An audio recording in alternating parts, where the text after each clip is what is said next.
magandang araw guys, and once again, welcome to my vlog, Dance Travel. Ngayong araw na ito ay puntahan natin itong pinakamataas na hospital not only in Tagum City but in Davao del Norte. A hospital wherein para siyang hotel rather than hospital. So, bago ang lahat, subscribe muna sa akin channel. Salamat!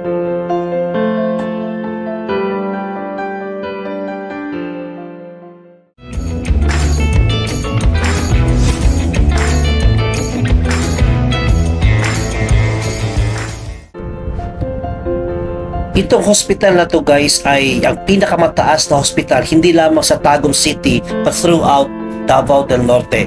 Ito ay 8-story building na hospital and it looks like a hotel rather than a hospital.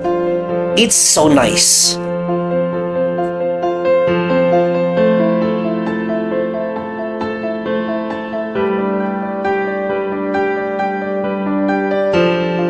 Guys, narito tayo ngayon sa Tagum Global Medical Center, isa sa pinakamalaking hospital dito sa Tagum and sa Davao del Norte.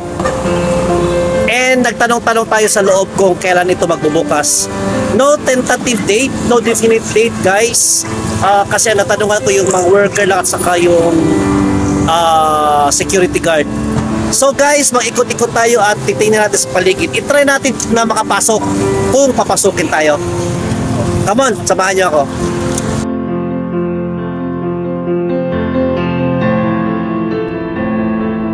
Nagpaalam tayo sa guard na pumasok pero hindi tayo pinapasok.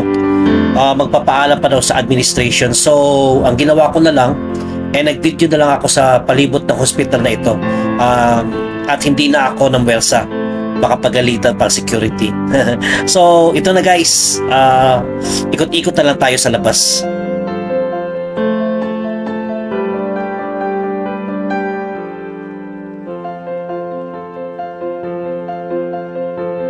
Fronting the hospital, ito ang makikita nyo sa right side.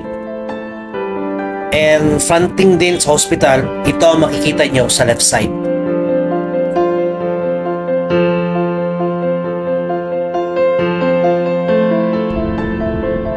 This is its main entrance papasok sa building.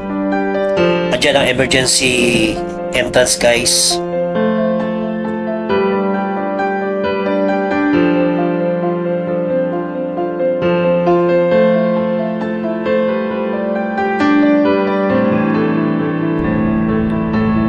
And this is its wide parking space sa harap. I think meron pa rin sa likod pero hindi natin napuntahan.